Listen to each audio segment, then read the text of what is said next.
विष्णु को मन ही मन अपना पति मानती है और उनकी पूजा करती है। भक्ति और सौंदर्य से भरपूर ऋषि कन्या को देख रावण का मन डावाडोल होने लगता है और वह उसके पास जाता है। तो चलिए देखते हैं ऋषि कन्या और रावण का संवाद प्रत्यक्ष रूप में।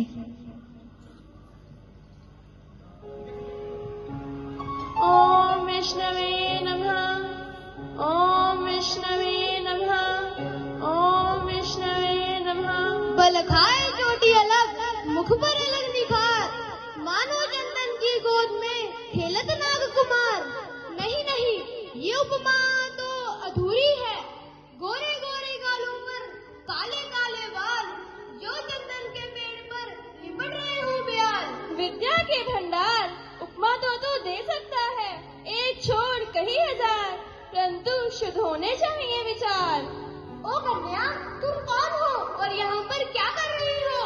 मैं ऋषि कन्या वेदवती हूँ और जिसे मैं अपना पति मान चुकी हूँ, उस प्रियतम विष्णु की पूजा कर रही हूँ। विष्णु, बेनाशक विष्णु! अरे दुष्ट, तुझसे जीतने की बजाय मेरे लिए क्रोध से जीतना अच्छा होगा। अरे ओ बाला, क्रोध करती हो और क्रोध को जीतना जीतना पुकारती हो, जहर उगलती हो और जहर पीना चाहती हो। तुमने मुझे बुरी चेष्टा से छुआ है। अब मैं राजा जनक के घर जन्म लूंगी और तुम्हारे विनाश का कारण बनूंगी। इतना सब कुछ होने पर भी रावण का अहंकार बढ़ता ही जा रहा था, मानो कम होने का नाम ही ना ले रहा हो। अपने इसी अहंकार की पूर्ति के लिए उसने कैलाश पर विजय प्राप्त करने की कोशिश की, जिसके लिए वह भगवान शंकर को भी अपने सामने तुच्छ व साधारण समझने लगा। तो देखते हैं भगवान शिव के मुख्य गण नंदी और रावण का संवाद।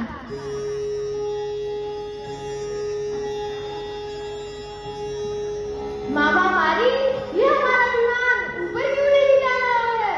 विद्याधनी, शायद इसे वायु ने रोक रखा है। वायु नहीं जा सकती है, तो मेरी इच्छा के प्रतिकूल होकर इसे काल मंडल में नजर कर सके। काल की क्या है मजाल? करता कर, बोल भी माता, ये बुलचंड, प्रचंड, अखंड, ना रखो और घमंड किसी का, ना हो क्रोध और ना हो विरोध, और अपमान करे समंतली का। रोक लिया त्रिभुवन मंदिर में विमान रावण लंकापति का। वायु का नहीं, ये भगवान शंकर का कैलाश है, तुम इसके ऊपर से नहीं जा सकते। शंकर? कौन शंकर? ठोकर से उड़ा दिए ऐसे पत्थर और कंकर। शांत शांत, देवों के देव महादेव, और ऐसा अपमान। वरुण करे छिड़काव, पवन करे झाड़ू, वैसे पकड़ पकड़ कर कुचल दिए कीड़े ऐसे। कीड़ा है, कीड़ा नहीं, यह भी रहे ख्याल। तुम रस्सी की भूल में पकड़ न लेना व्याल, पकड़ न लेना व्याल, ये कीड़ा है जहरी। जाग जाग रहे मतिमंद, निंद्रा जाए ना गहरी, हाथों को रख दूर, कहीं पड़ जाए ना पीड़ा, बिच्छू को मत पकड़ समझकर छोटा कीड़ा। मूली है किस खेत की, मूली रहे न खेत, फेंक हुई से समुद्र में, गिरी कला समेत, मिटा दूं इसकी अस्थि, उखड़ जाए बुनियाद, बुलंदी की हो मस्ती, करके ढोंग पर पंच, खा चुका फूली फूली, इस पत्थर की मौत बात है मामूली। लगाओ कितना जोर है, मैं भी तो देखूं।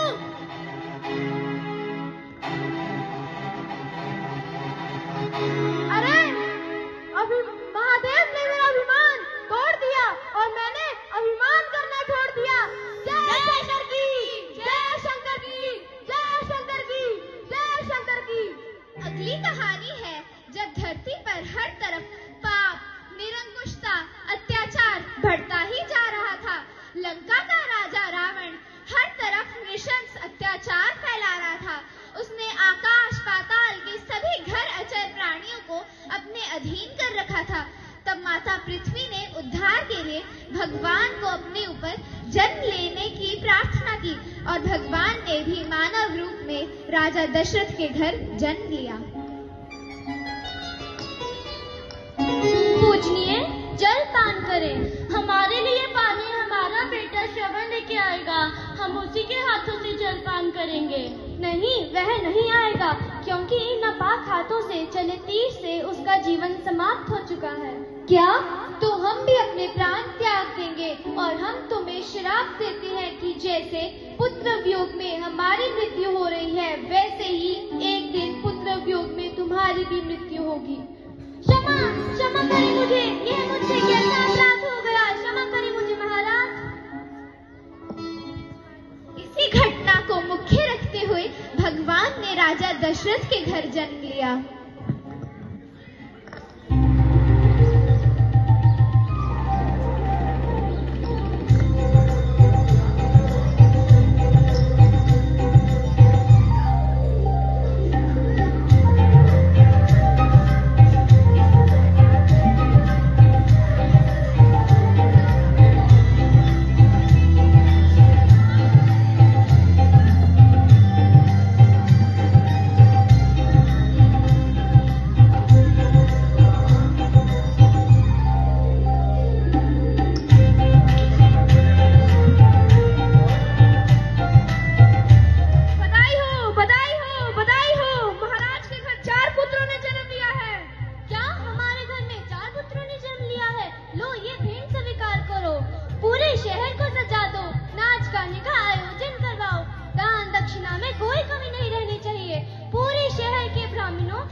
धीरे धीरे चारों राजकुमार राम, भरत, लक्ष्मण और शत्रुघ्न बड़े होने लगे। एक दिन ऋषि विश्वामित्र राजा दशरथ के दरबार में पहुंचे और उनसे राम और लक्ष्मण को अपने साथ वन में ले जाने की अनुमति मांगते हैं, क्योंकि वन में वह राक्षस ऋषियों के यज्ञ में बहुत सारी बाधाएं पैदा करते हैं। वन में दोनों भाइयों ने बहुत सारे निशाचरों और दानवों जैसे कि सुबाहु, ताड़का आदि का वध किया। और एक दिन ऋषि विश्वामित्र को राजा जनक के दरबार में उनकी पुत्री के स्वयंवर के लिए पढ़ने का न्योता मिला। राजा जनक के दरबार का चित्रण कुछ इस प्रकार से है।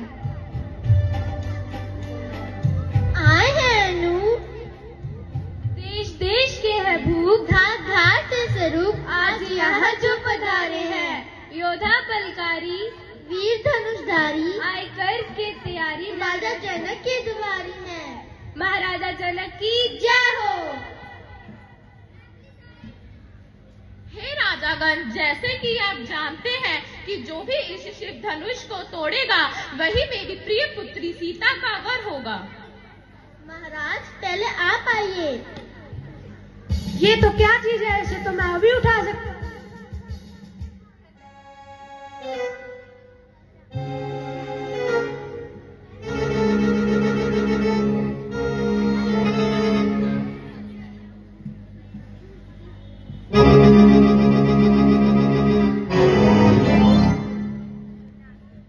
ये मुझसे नहीं उठेगा, ये तो पता नहीं किस धातु का बना है।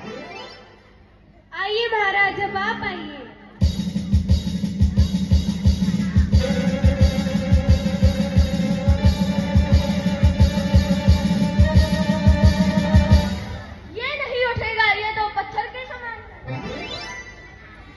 आइए महाराज, बाप आइए।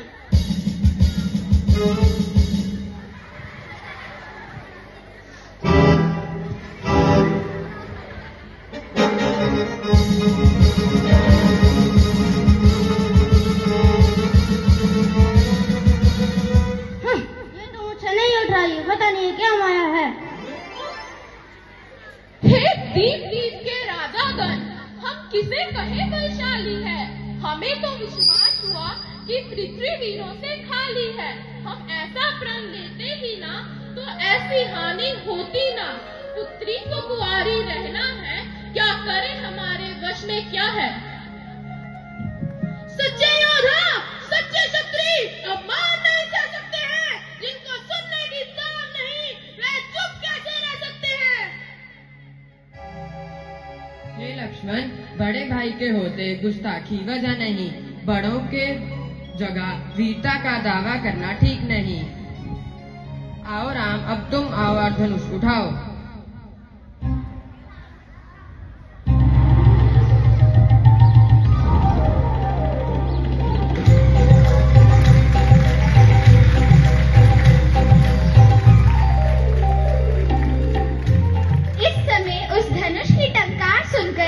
सभी देवी देवता प्रसन्न हुए, वहीं भगवान परशुराम क्रोधित हो जाते हैं और राजा जनक के दरबार में पहुंचते हैं। तो चलिए देखते हैं भगवान परशुराम और लक्ष्मण का संवाद। जनक, कहो क्या कारण है? ये भारी भीड़ भाड़ क्यों है? यह अभिशाप सा कैसा था? वीरों में छेड़छाड़ क्यों है? महाराज, पुत्री का स्वयंवर अच्छा है। पुत्री का सुहाग अटल रहे। ओ मूढ़ जनक, अब ये बतला, इस धनुष को किसने तोड़ा है? किसने इस भरे स्वयंवर में सीता से नाता जोड़ा है? देखो, सुख का स्वाद कभी दुख का कारण बन जाता है। मीठा और मधुर बोलने से तोता पिंजरे में आता है। सुनो राजा के लड़के, तू मुंह को नहीं संभालता है। मुझ जैसे क्रोधी के आगे क्यों आंखें लाल निकालता है? श्री महाराज, आप ब्राह्मण हो, इसीलिए तुम्हें यह कहना है। तुमको यह जेब नहीं देता जो क्रोध का जेवर पहना है। अरे नालायक, तुझे हुआ है क्या जो बात काटता जाता है? क्या न्योताधारी ब्राह्मण समझा जो मुझे डांटता जाता है? श्री महाराज, हम लड़के हैं, लड़के तो लड़कपन करते हैं, पर तुमको यह जेब नहीं देता जो लड़कों के मुंह लगते हैं। नादान, ये हंसी अच्छी नहीं। इस हंसी से तू रो जाएगा। मेरे स्पर्श की अग्नि से सब नशा हो जाएगा। शिव धनुष को तोड़ने वाला भी कोई शिव का प्यारा ही होगा। जिसने यह अपराध किया वो दास तुम्हारा ही होगा। तो क्या ये अपराध तुमने किया है? जी महाराज। पर्चा दिखलाकर बार-बार क्यों मुझे डराने आए हो? क्या काल आपका वाहन है जो उसे साथ में लाए हो? तू छोटा है पर बड़ा ठीक और खोटा है। हे नाथ, आप और मुझ में सोचो क्या अंतर है परशुराम मस्तक पर और राम नाम चरणों में। मैं राम और आप परशुराम, तो बतलाओ किसका नाम बड़ा? वो ही बड़ा कहलाता है, होता है जिसका नाम बड़ा। बहुत अच्छा, अब तक जो क्रोध मैंने किया मैं वापस लेता हूँ। हाँ महाराज, ले जाइए, यहाँ न लाइए। अंत में श्री राम की महानता देख भगवान परशुराम श्री राम और सीता को आशीर्वाद देते हैं और वहां से प्रस्थान करते हैं। वहीं राजा दशरथ भी अपनी प्रजा की श्री राम के प्रति आत्मीयता और स्नेह को बढ़ता देख उन्हें उनका राज्याभिषेक करने का प्रस्ताव रखता है, परंतु होने को कुछ और ही मंजूर था। इसीलिए अपनी दासी के वश में आकर रानी कैकेयी राजा दशरथ से अपने 2 वर मांगती है। पहले वर में वह भरत के लिए राज्याभिषेक मांगती है और दूसरे वर में राम के लिए 14 वर्षों का वनवास मांगती है और अपने पिता का वचन रखते हुए श्री राम भी सहर्ष वन की ओर प्रस्थान करते हैं। इसीलिए कहा जाता है, रघुकुल रीत सदा चली आई, प्राण जाए पर वचन न जाए। इसी रीत का पालन करते हुए माता सीता और श्री राम के छोटे भाई लक्ष्मण भी उनके संग वन में प्रस्थान करते हैं। वन में वह बहुत सारी जनजातियों व प्राणियों के साथ मित्रता स्थापित करते हैं। उसी मित्रता की एक झलक आपके समक्ष प्रस्तुत है।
ये तो तुम्हारे कार्य का मूल्य है, इसे स्वीकार करो।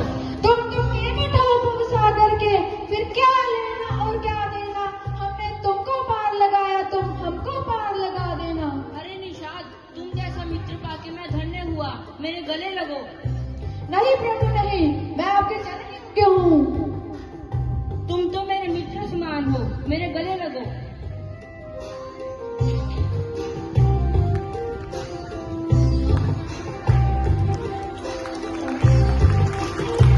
ऐसी ही मित्रता स्थापित करते हुए भगवान श्री राम चित्रकूट पहुँचे। चित्रकूट की पंचवटी में उन्होंने अपने जीवन के 13 साल यापन किए।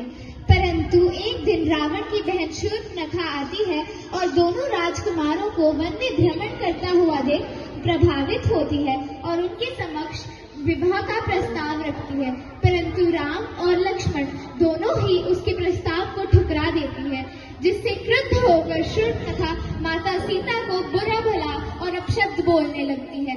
इससे क्रोधित होकर श्री लक्ष्मण शूर्पणखा की नाक काट देते हैं और जिससे क्रोधित होकर शूर्पणखा दौड़ी दौड़ी अपने भाई रावण के पास जाती है।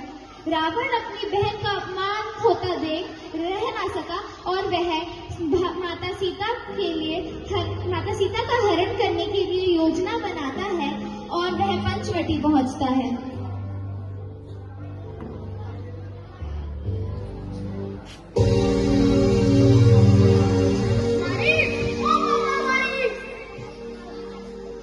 धन्यवाद महाराज, जो आप यहाँ पधारे। मेरे लिए मैं आपकी क्या सेवा कर सकता हूँ? मेरे लिए तुम्हारे पास एक कार्य है। कहिए महाराज। जाओ पंचवटी में जाओ और सुनहरी वेश बनो और राम और लक्ष्मण का ध्यान आकर्षित करो। पर पंचवटी ही क्यों महाराज?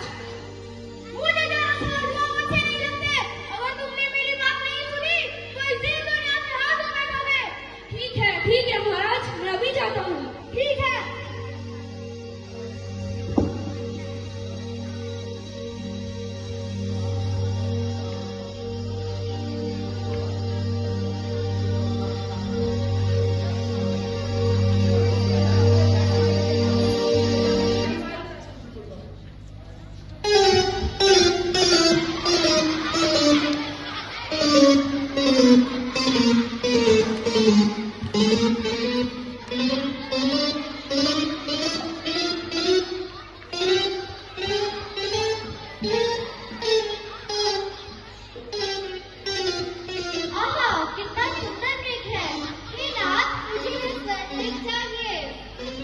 जरूर सीता।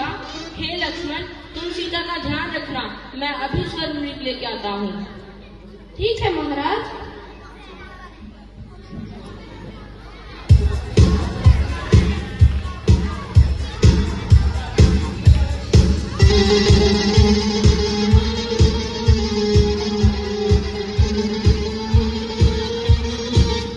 लक्ष्मण बचाओ, बचाओ लक्ष्मण भैया, बचाओ, बचाओ।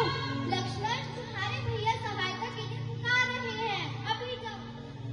हे माता, मुझे श्री राम आपकी सेवा में छोड़कर गए हैं, मुझे क्षमा करें। ये मेरा आदेश है, अभी जाओ। ठीक है माता, अगर आपकी यही आज्ञा है तो मैं जाता हूँ, परंतु आप इस रेखा से बाहर मत जाना।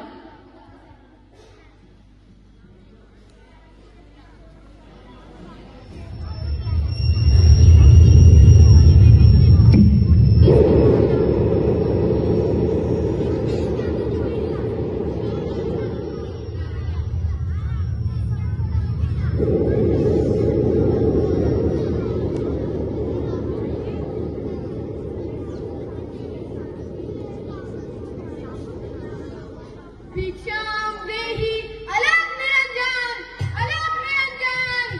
भिक्षा देहि अलग निरंजन, अलग निरंजन।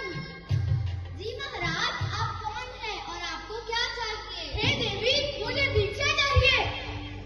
जी महाराज, इस समय कुटिया में कुछ ही फल रखे हैं, मैं अभी लेकर आती हूँ। अलग निरंजन।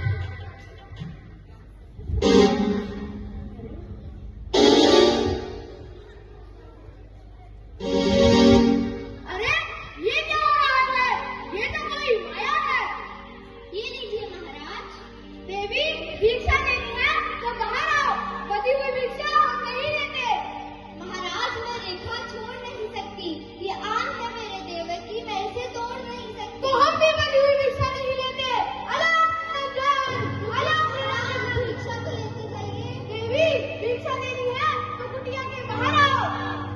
ये लीजिए महाराज।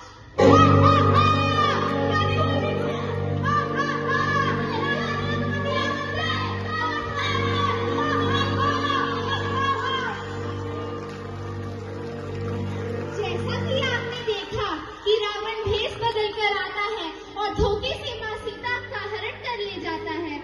इसी रास्ते में पक्षीराज जटायु भी भगवान माता सीता को बचाने की कोशिश करते हैं, परंतु रावण के नापाक हाथों से वह भी नहीं बच पाते। जब राम और लक्ष्मण को इस घटना का ज्ञात होता है तो वह जाते हैं और धर धर माता सीता के लिए भटकते हैं। इसी बीच वन में उनकी मुलाकात भीलनी से होती है, जो कि बहुत ही लंबे समय से श्री राम और लक्ष्मण का इंतजार कर रही थी।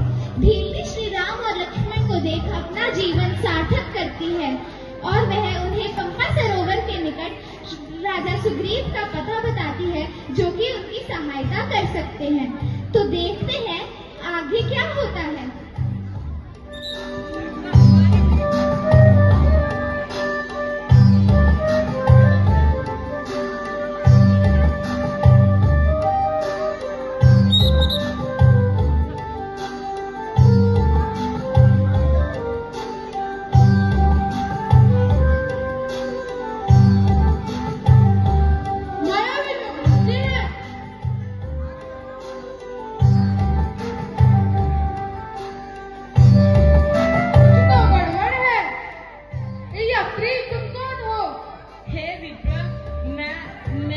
हमने महाराजा सुग्रीव से भेंट करनी है।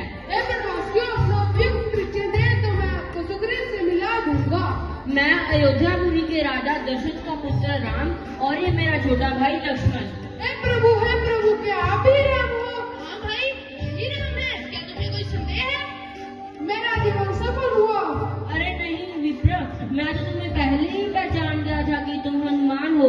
मेरे गले लगो। सुग्रीव से मिला देता हूँ। जय श्री राम, जय श्री राम, जय श्री राम।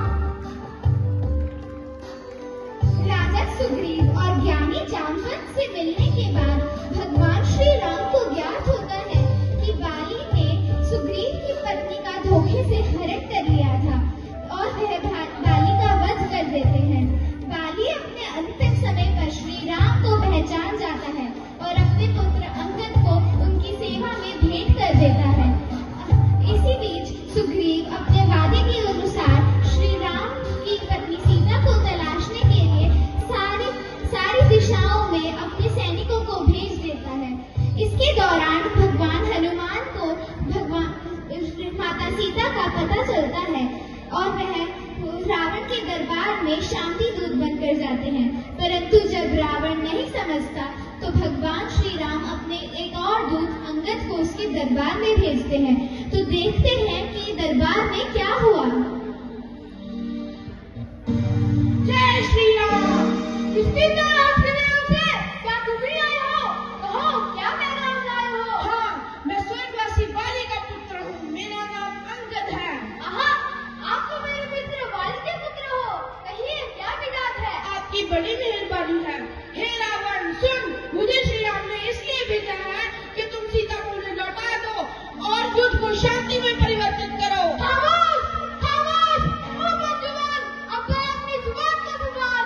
ओ अभिमानी रावण,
इस पर भी रावण का अहंकार बढ़ने लगा और वह सभी प्राणियों के ऊपर अत्याचार को बढ़ा देता है। वह माता सीता के ऊपर हो रहे अत्याचार को भी बढ़ा देता है और उसे अपनी पटरानी बनने का प्रस्ताव देता है। परंतु इस प्रस्ताव को सुनने पर माता सीता रावण को फटकार देती हैं। देखते हैं कि उनके बीच असल में क्या हुआ।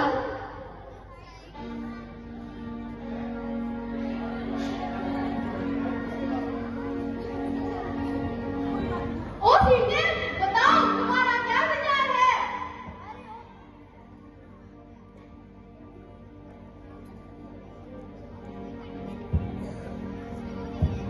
अरे ओ पापी, याद रख, ये तेरे पिछले पापों का साया है जो तू मुझे अपने वन से उठा लाया है। ओ भीटे, अब खबरदार, गलती है वो जुबान मेरी, क्या तूने सुनी नहीं? अपने कानों से नामा मत सुलझ मेरी। मिटा ली था खुशी से तू जोर अपना लगा लगा कर। अरे ओ बुज़दिल, भला तू किसे डराता है यूं खंजर दिखा दिखा कर? ओ तू पीने का समय ना मारेगा। अगर तूने अपना फैसला नहीं बदला तो इससे अमर गिरा दो, इसी दुनिया में रात हो बैठूंगी।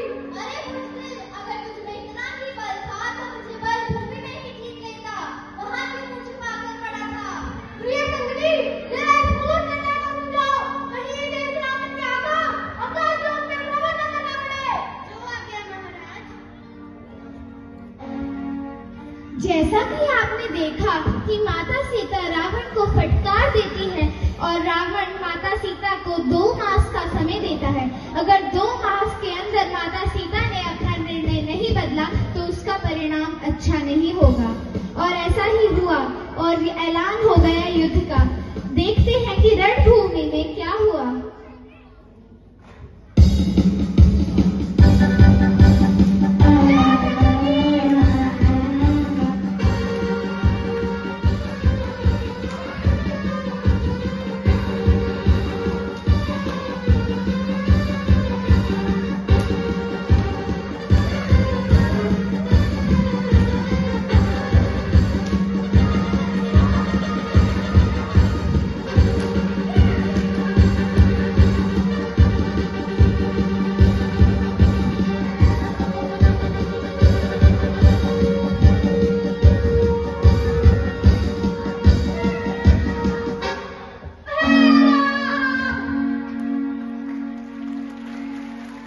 इस प्रकार भगवान श्री राम ने पाप, अन्याय, अत्याचार, दुराचार, अनीति आदि दुर्गुणों का विनाश कर रावण रूपी अधर्म का वध किया।